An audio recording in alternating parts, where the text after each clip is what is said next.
red to blue. My name is Mathieu Saulnier. You can also find me on Twitter at ScoobyMTL. Here's just a little bit about me.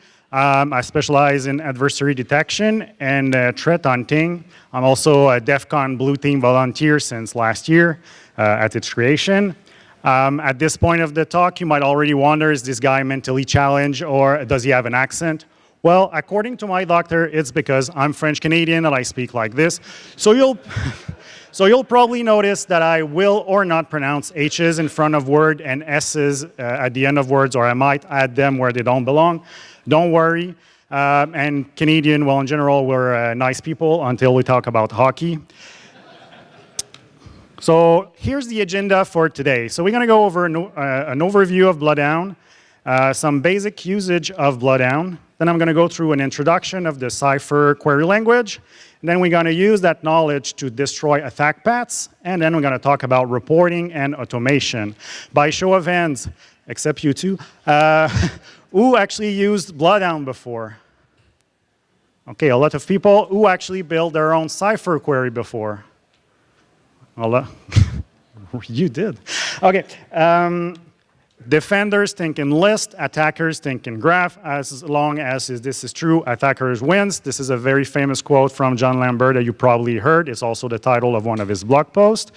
So when an adversary lands in your network, it does not land in a list. It lands in a graph, which is a complex set of relationship between objects. Bloodhound is one of the tools that can actually help you visualize the graph and turn the table in your favor as a defender. So what do we talk about when we talk about list? Well, this is a good example. A list of assets, a list of server names, a list of groups, a list of serial number, which is extremely useful in InfoSec. And when you dig down, you have more lists, a list of open ports, install software, compliance box, so on and so forth. What all of those lists won't tell you that a graph will is how are those things actually connected together? In other words, what are the relationships that exist that you know of, and especially that you do not know of, between all of your assets? What is a graph? Well, a graph is not a security concept per se. It can be used in everyday life, like in this example. So you and Alexis are in a restaurant. Comes along Taylor and Jordan. You become infatuated with Jordan, and you're going to leverage a set of relationship in order to get what you want. So you're going to leverage your family relationship with Alexis, which is a coworker of Taylor, which is a friend of Jordan. And with that, you're going to find Jordan's phone number. Yay! And by the icon I used for that phone number, you can guess roughly how old I am. I also hope that you noticed and you appreciate that all the names and relationship are gender neutral. Put a lot of effort into that. Now in Active Directory, this is how it actually translates. An attacker will land on your network maybe by using spear phishing or password spraying or whatever. And from that user, he might have admin to his own laptop. Very bad InfoSec practice, but it does happen way more than we want to admit it. Then from that laptop, maybe that user can RDP to a terminal server, for example, and depending on the size of your organization, there might be hundreds, if not thousands of people connected to that machine. And one of these user who has a session has a little crown because it belongs to a group, a high-value group, such as domain admin. In this presentation, I'll use domain admin or high-value group almost interchangeably, but bear in mind that there's more groups than just domain admins that are of high interest. Now we're going to go over an overview of Bloodhound. I might go a bit fast because almost everybody raised their hand. But what is Bloodhound? Bloodhound uses graph theory to reveal the hidden and often unintended relationship within Active Directory. And both red defenders and attackers can use those attack paths, defenders to break them, and of course attackers to exploit them. Here's a very quick history about Bloodhound. It was released at DEF CON 24 in a call 6th Degree of Domain Admin. Here's the link to the presentation. If you haven't seen it, you will actually see Rowan unlock his password manager and put the repo live. I was personally introduced to Bloodhound a year after that at Black Hat 2017 in a talk called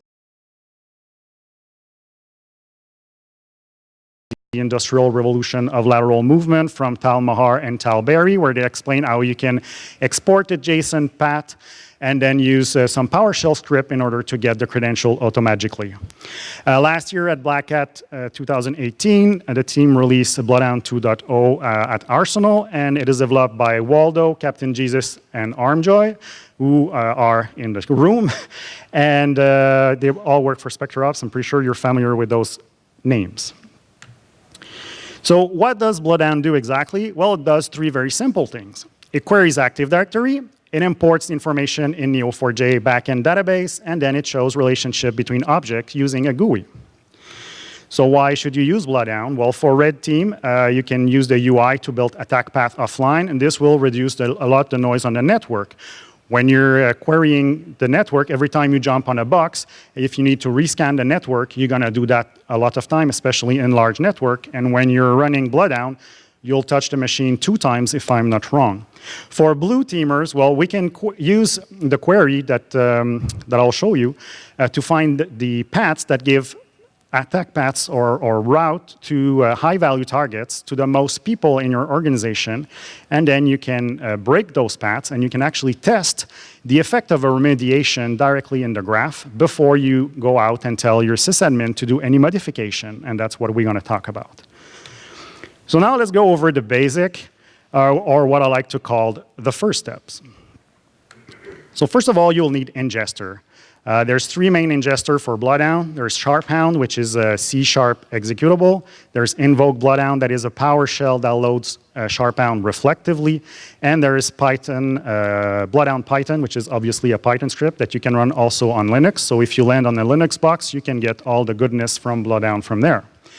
On the right side of the screen, you can see a few collection methods that you might find useful, or -C for short, all.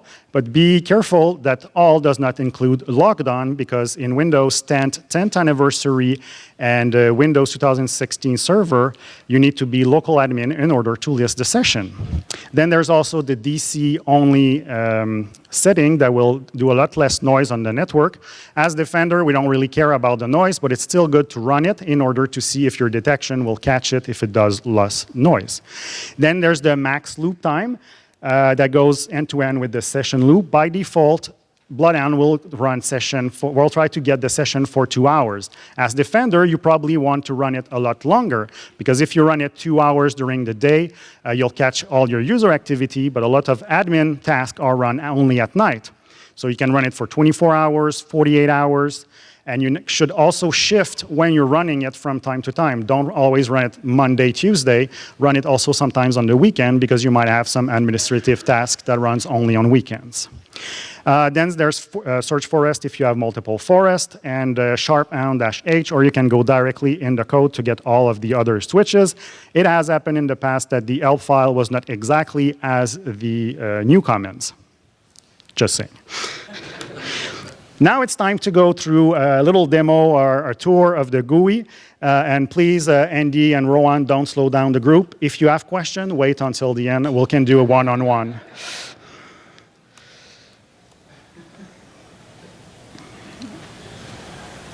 Just mirror, so it's going to be, whoops, wrong screen. OK. So this is the screen that you see when you logged in Bloodhound. So on the right side, you have the domain admin groups, and on the left, you have all of your admins.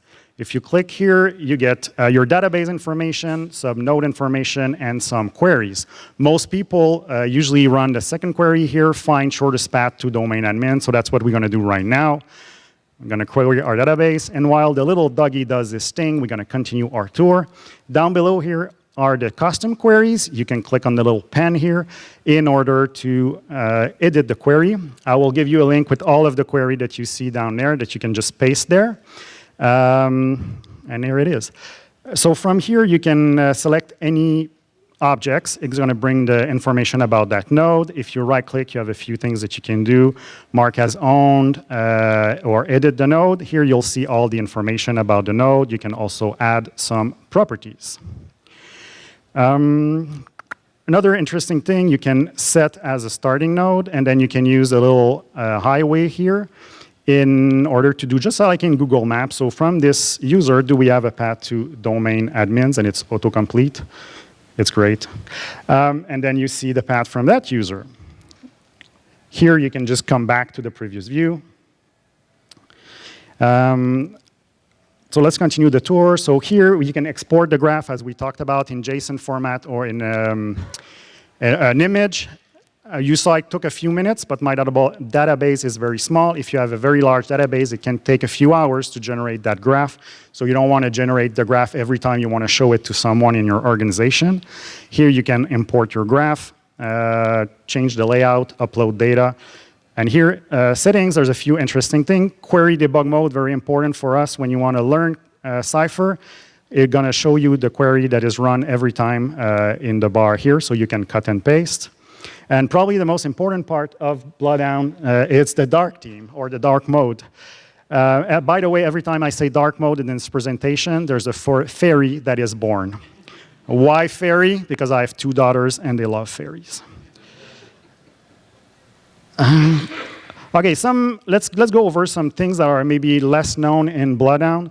First of all, when you have an edge like this, you can right-click, get some help. So if you don't know how to abuse and execute DCOM link, you can go here in abuse information, and you're going to see actually what can be, how you can leverage that, some OPSEC configuration, and also some reference about this attack. You can use the control key in order to toggle on or off the labels. So depending with who you're sharing your graph or how busy the graph is, you might or not want to use that. There's the command control I that will bring the console. So if there's anything that the console wants to tell you or the backend database, that's where you're going to actually see things. And finally, yeah, here also you have, well, here you see that you have user.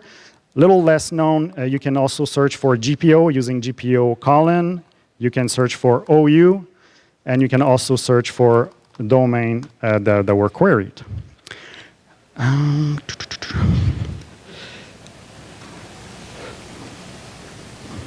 I told you to wait until the end, guys. This is not nice. Where was I?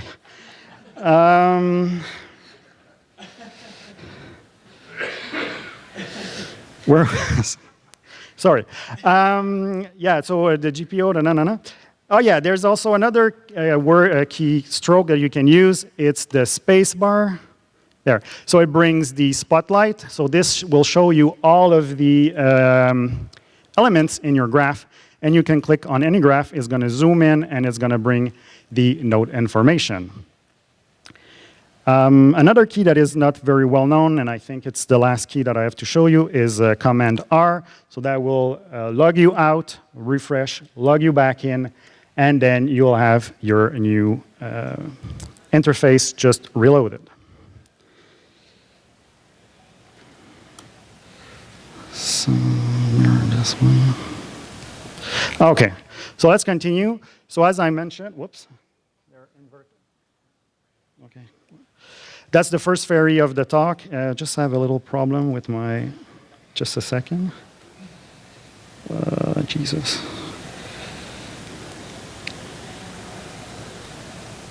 Okay.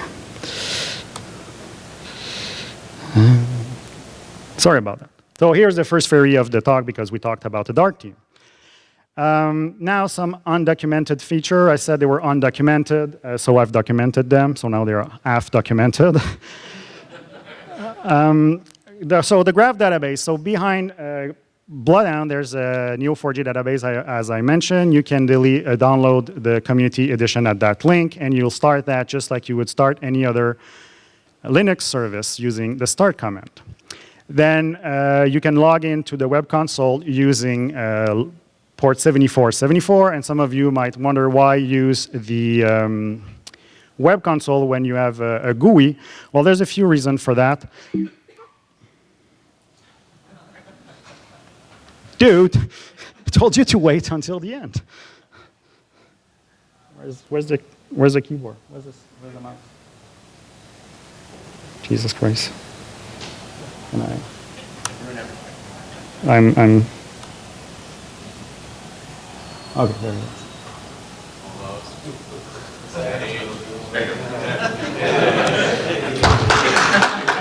Thank you, thank you, thank you, thank you. So yeah, graph database. So one of the reasons why to use the web UI instead of the console is that if you make a mistake, you'll know right away instead of the little doggy running forever. So here, for example, I put the equal sign instead of a semicolon, and the interface is telling me. When I fix my query, I get the actual result. You can also return properties where that you cannot do in the graph user, in the GUI, in the Bloodhound GUI. And also, well, the web console, as you can see, has a dark theme, which brings us our second fairy of the talk. Now that we've done the tour of the tool, we're going to go into Cypher, or what I like to call learning to run. So here's the basic about Cypher. First of all, you'll need a match statement to say what you want to actually get from your query. You'll need some objects. So here we're defining a variable u as a user. And if you want to access any properties of that object, you can use user.name. You'll also need some relationship, which is dash dash and a pointing arrow in the direction that you want. And if you want to specify the type of relationship, you can put it in bracket. Then you'll probably want to do some path finding. So here you can use shortest path or all shortest paths and specify the number of hops between two objects. Then you can use where to make filtering. Thank you. and then you can use return to return information that you want to see, if you want to return a path or if you want to return some properties. It's a bit too hot. If you bring me a cold one, I'll drink it. Filtering. There's two ways to do filter. You can use explicit method or you can use the where clause. So here's an example of the explicit one. So here we're looking for a group name that is exactly domain user at testlab.local, and a second group that we define as M, which is domain admin at testlab.local, and we want to find the shortest path between the first group and the second group and return the path. We can do that using a where clause, and here how you do that. So shortest path, N group, M group, where N name starts with domain user and M name contains domain ADM. When we run those two queries, or here are the queries side by side, sorry. When you run those queries, not surprisingly, they give the same result. So you might wonder why use one instead of the other. Well, first of all, there's the speed. It is a lot faster to use explicit versus a where clause. Bear in mind, again, my database is very small, so the speed difference is not huge, but in a larger database, you might see better result or bigger difference. It's better to use where clause if you have multiple domain, though, because you don't want to rewrite all your query, or if you're a consultant, you don't want to rewrite your query for every domain or engagement that you're doing. Using the web GUI, the web console, sorry, will also show you how you can improve your Cypher query. And when you can improve it, you'll see those little exclamation box beside the line. When you click on them, you'll get the information, and then you can actually change your query. So here you'll see the fixed query and the little exclamation points have disappeared. Here are the two queries side by side. So if you're looking at those queries, you'll see that the difference between them is that actually in the first one, we are declaring our variable and then doing the shortest path, whereas in the second one, we're doing the shortest path and we're declaring our variable right inside that function, which is now the preferred way for Cypher to build your query. It's now time for pro tip number 1 of the talk, explain and profile. If you want to know how stressful your query are going to be against your database, you can append the word explain that will do the execution plan but will not run the statement, or the word profile, which actually will run the statement, and you will see exactly which operator is taking most of the time. So here is just a query that touches every single object in your database, just to show you a little bit how it works. So here we do explain match in the same query that we had before. And you can see up here that it says that it's going to touch 1,600 objects. When we run profile, we have similar graph, but you'll see here that the number that it actually touch is over 16,000 objects. Here are some useful queries that I like to run. And here is the link to the GitHub repo that I talked about. And the last slide of the deck is a link where you can download the whole deck, so you don't need really to take pictures of everything. So what I like to do when I go into a new organization is run some information about domain user. I like to see where domain user have local admin rights, if there's any path from domain user to high value target, if domain user can RDP to any system, and then I want to check all the other rights that actually domain user could have. After that, it's interesting to look at Kerberos roasting. For those who have no idea what Kerberos roasting is, it's an attack where you request a weak cipher of a password in RC4 and you crack it offline. If you want more information, you can go to adsecurity.org by Sean McAuliffe. You'll get all the information that you need. So you can easily target only the high-value account first, or list all of the accounts, and those queries, as I said, are there. And I also brought back the top 10 that were in version 1, because I think that as a defender, they are a great place to start hunting in your environment and exploring what you have. When you get good with Cypher, you can do query that look like this. Those two queries were actually shared by Andy or Waldo in the Bloodhound Slack channel, but just to show you how it can become complex. So here we have optional match. We're collecting variable, we're adding them, and then we're reading from them using unwind. We count things, we do distinct count. And in the second one, we're actually extracting properties. We're filtering out of them. We can do also some maths. You can see here average and length. So it can get pretty complex. If you want to learn more about Cypher, there's the Neo4j cheat sheet that you can go and use. So now that we know about Cypher, we're going to go and destroy some paths.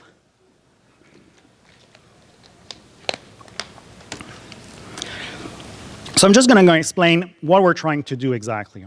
So we're trying to find the busiest path that will give most of our user a path to a high-value target. Then we're going to test the effect of the remediation that we want to send to our domain admins, just to make sure that it actually kills the path, destroy the path for real. This way, our sysadmin won't work for nothing, and we won't have paths when they're done fixing the problem. So we're going to try that in a control environment first. So first of all, we're going to create a problem. So here's how you would create a link between two objects. You use the merge command between domain user and a computer that is named 673, and then you give admin rights from the group to the computer. When you run that, you'll get that one relation is created. Now it's time to test your relation. So here how you would test a relationship. So you do a match of a path between domain user and computer 673, and then you return P, or your path. And not surprisingly, here is our admin path from domain user to computer 673. Now we have two options to filter out, or to remove the link. First of all, we can filter it out. So this is useful when you have only one link, one edge of that type in the whole path. Or you could delete the relationship, and this is useful if you have more than one type of relationship. And I'll show you an example. So now this is how you would do the filter out. So it's the same beginning of the query. We're going to match a path between domain user and computer 673. And we're going to filter out all relation. We're going to look at all the relationships where the relationship name is different from admin2, and then we're going to return that path. If we want to delete the relationship, again, same beginning. So we're going to match a path between domain admin and computer 673, and then we're going to delete the relation. And then we need to print it, so we're just going to return the path. Here are the queries side by side. And again, not surprisingly, when you run that, you have no data. So it works. Or does it? So I realized a few days before the presentation that everything that I just said about this theory is actually wrong. So if everything is wrong, did you actually came here for nothing? I'll take you through my thought process and you'll understand. So let's test it against real data. So now we want to find our target, so we're going to do a shortest path between domain user and domain admin, and we're going to return that path. And here is our path. And at the top here, we have execute DCOM. And as you can see, or maybe not, I don't know if it's big enough for you, but there's no other execute DCOM in the path, so that should be a prime candidate for a filter out. So let's go and do that. So we're going to do a match shortest path from domain user to domain admin, where relationships are different from execute DCOM. If this mitigation works, we should not have a path anymore to domain admin. But we do. But now it's 9 ops away. So removing the execute DCOM did not actually fix the problem. So we need to target another link. But why is filtering wrong then? Because it clearly kind of worked. Well, if you use all shortest paths instead of shortest path, you'll see that there was actually 2 paths that had 6 ops. But the interface only showed 1.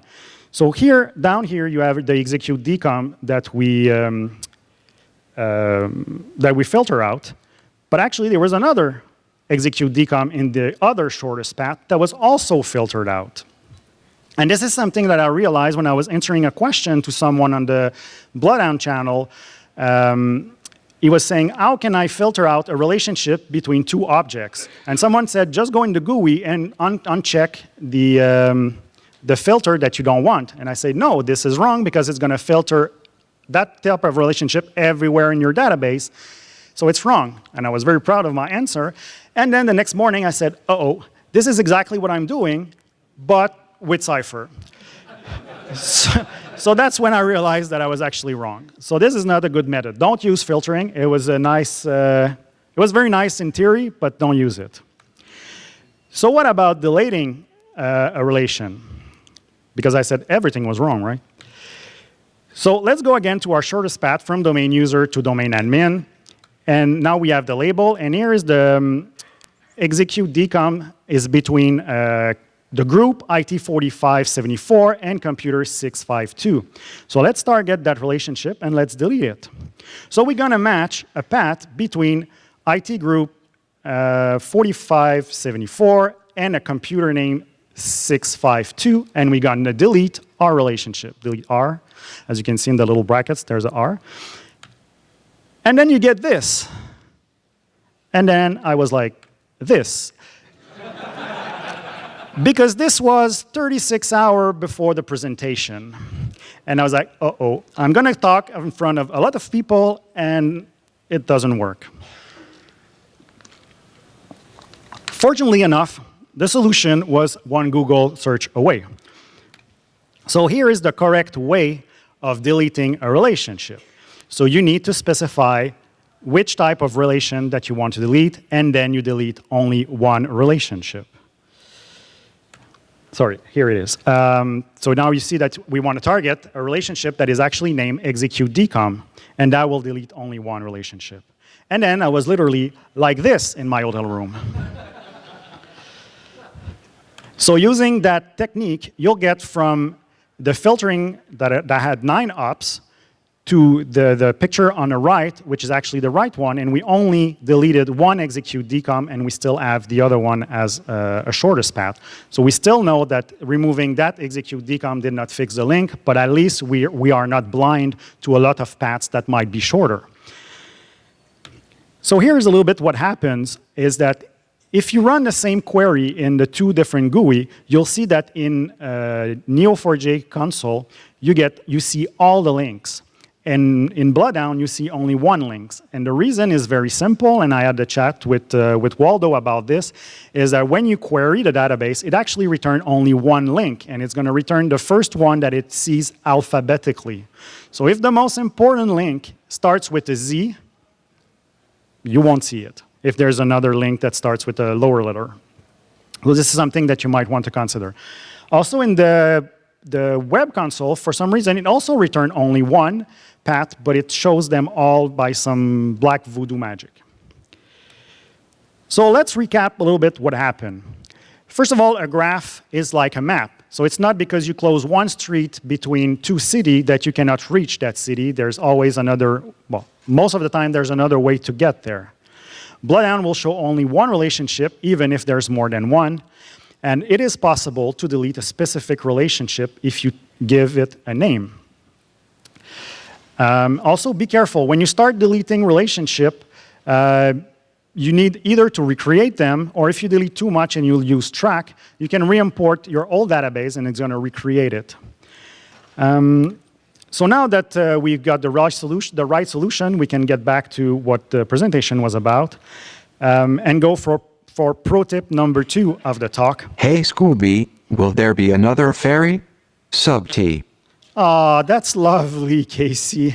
I won't spoil it to you, but there might be another one. So here, by default, Bloodhound only have 5 groups that are high value. In your environment, there might be more, or there are probably more. So here's a query that will actually show you all the groups that have admin in the name and that don't have the high value property set to true. So in this fake environment, here what we have Asia admin, Europe admin, and North America admin. You can use this query here, it's the same beginning, but then you can set the high value property of those groups to true, and now all of your important groups are high value. So it's going to change from the 5 default one to the 8 groups that are actually important in your environment. Pro tip number 3, it's nice that you have all the groups that are high value, but what about their members? So this query will query all the groups that have high value and then set the high value of all of the user to true. I'm not sure why it's not done by default, but it's not. For those who have a good eye, you might have noticed that the relationship in this one is actually reverse. This is just, again, to show you how flexible Cypher can be. So it's going to change, visually, it's going to change your graph from this. This is domain admin and all the domain admins in the group, to this, where everyone has his little diamond, meaning that they're high value target. When you run this in your environment, what it's going to look like, if you run the all shortest paths to high value targets, it's going to get from this originally to this. So you can see that there's actually a lot more high value targets that exist in your environment than what was shown originally. Now it's time for pro tip number 4, and I know, it's not Christmas, but I keep on giving. So here is a way to improve some of your query, and this is a tool in the shell, as you can see, and we're going to come back to that tool later, but it's just to show you exactly how long it takes to run every query. So in the first one, you can see that it's slightly longer than the second one, and there's a very slight difference. In the first one, you are returning a path, and in the second one, you are returning a property. And it is a lot faster to return properties than it is to return path. So if you don't need the full path, just return the property that you are interested in. Again, my database is small. On a bigger database, it's going to make a bigger impact. Another pro tip to speed up the process is that you, and there's again a very subtle difference between those 2 queries, and it's right here. In the first one, we are defining a variable to our relationship, whereas in the second one, we do not. So if you do not plan to do anything with the relationship, you don't need to actually put a variable, and I see some people nodding. If you want to learn more about Bloodhound and how to use it as a defender, there was a good talk by the SpectreOps crew called Operationalizing Bloodhound Attack Graph for Defense. This is the link. Sad Processor also did some research. In the first link, he explained how he whitelist nodes using some properties. And in the second link, it's actually some Cypher queries and Cypher training specifically for Bloodhound. There's also, obviously, the Bloodhound Slack, especially the Cypher query channel, where lots of people are active and will help you build your queries. Now it's time to talk about reporting, because attackers think in graph, management thinks in metrics, and as long as this is true, ops will suffer. Thank you. I want to thank Sad Processor for being the originator of this.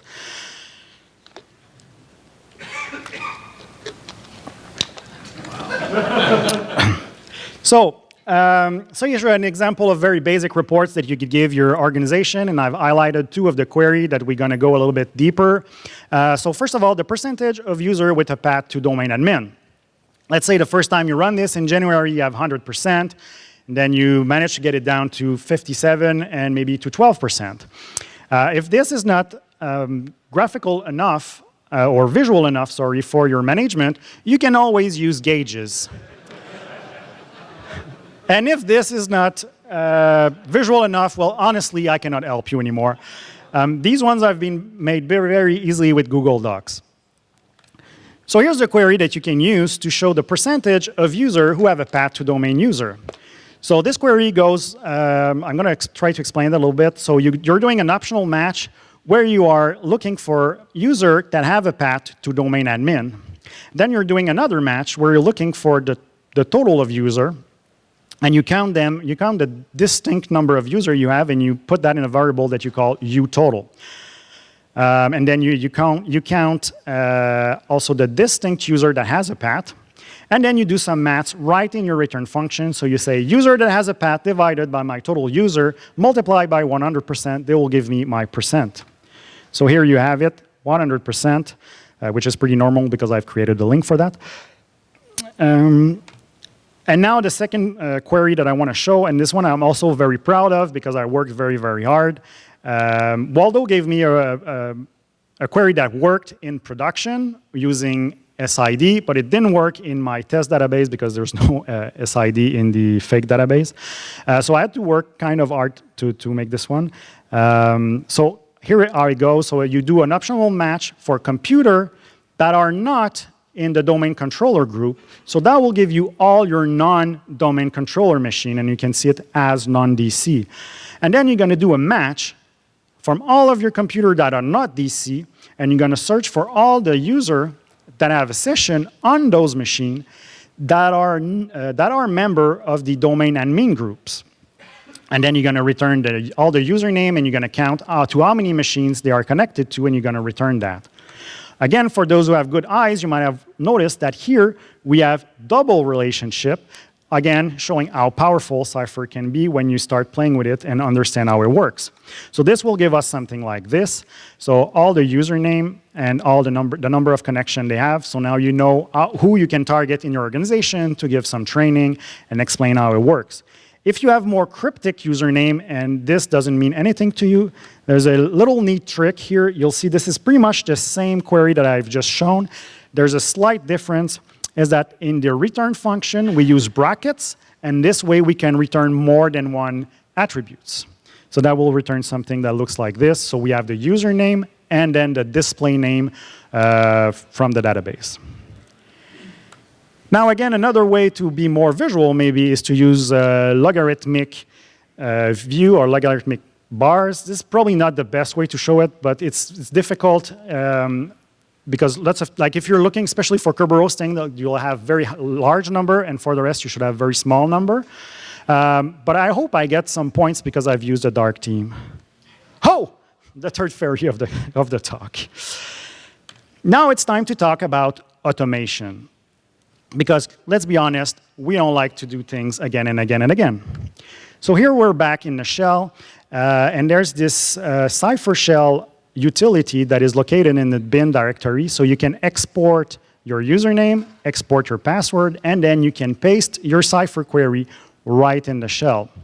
So this query, for example, is actually, you're looking for high-value, Kerberostable accounts that are member of high-value groups. When you run that in the shell, this is what you get. Very nice graph. You can also pipe that into a CSV, and that will give you something like that. Someone asked me the other day why Q8. It's just because it's the 8th query in my graph. And then this, you can put in a CSV, and everybody can open a CSV, even your management. So you can easily pass them around. Now it's time to do some alerting. So oh yeah, I forgot a little pro tip. I'm just going to come back. As you can see here, we need to put the query in single quotes. So it's a good habit to use always double quotes when you're building your query, and use single quotes in the shell. Or the other way around, you can use single quotes everywhere, but don't mix and match single quotes and double quotes when dealing with strings, because otherwise it's going to make your automation extremely difficult. So alerting. So you want to build your query as you saw, and then you want to keep the result from the previous month, and you want to compare the result. And if the number increase, you probably want to generate a ticket to your SOC. If there's more curb roastable accounts in the high-value group, you want to investigate why. You want to reach out to the owner of those groups and see if it's really mandatory that those users are in high-value groups. Yeah. Now it's time for the conclusion. So here are the key takeaways for the talk. With a tool like Bloodhound, defenders can start thinking in graph too. Cypher, as I think I've demonstrated, is a very flexible and powerful language. It is also important to test the real impact of a remediation that you want to do in your database. This way, you're not going to talk with your admin, tell them, hey, delete this link, or remove this group or remove that person from that group, or remove these properties, and then you run it next month and you have the exact same number of users that have a path to domain admin. If you do that one time, it's maybe okay. If you do that a second time, a third time, your sysadmin will lose faith in Bloodhound, they'll lose faith in the process, and more importantly, they might lose faith in you. So always test the effect. Also, not all queries are worth automating. For example, the first query that we saw was actually all the domain admins all the users in the domain admin groups, and this is something that you should definitely monitor, but you're gonna run Bloodhound maybe once a month, once a week if you're lucky, but you probably wanna be informed right away in real time if there's a new domain admin in your enterprise, so you're way better using Windows Event ID 4728 instead of Bloodhound for alerting for that. It's time for the thank yous. So I want to thank DerbyCon for allowing me to be here today. I want to thank Sean McAuliffe, Tal Berry, and Grifter for inspiring me to submit talks and come here today and talk to you publicly. And of course, I want to thank Waldo and Captain Jesus for the great work they've done to the community, all the support they're giving every day to everyone. So yeah, thank you. This is the link, as I promised, where you can download the whole deck. Do we have time for question? Do we have time for questions? Yeah? 7 minutes. So anyone has a question? Yes? Are you going to check that or not? It's honestly too warm. Seems like... Any other question?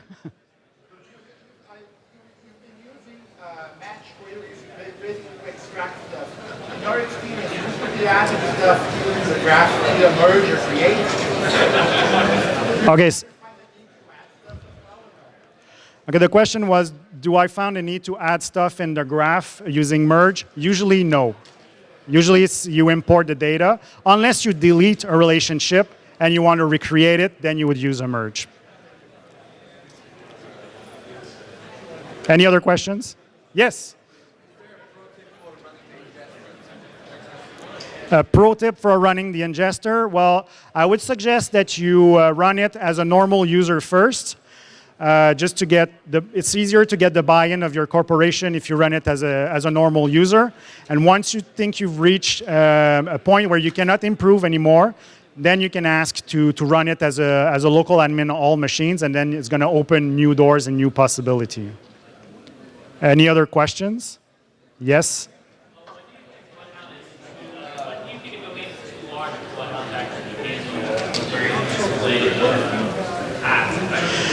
The question is, when do I think a domain is too large for Bloodhound to handle? I don't have the questions, but you might ask these two guys right here. They might be able to answer.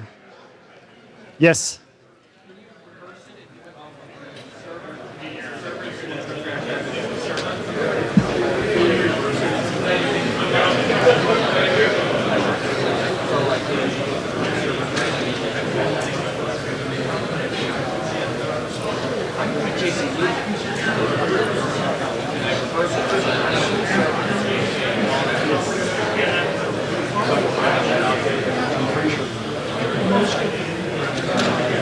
One last question, maybe, before everybody leaves.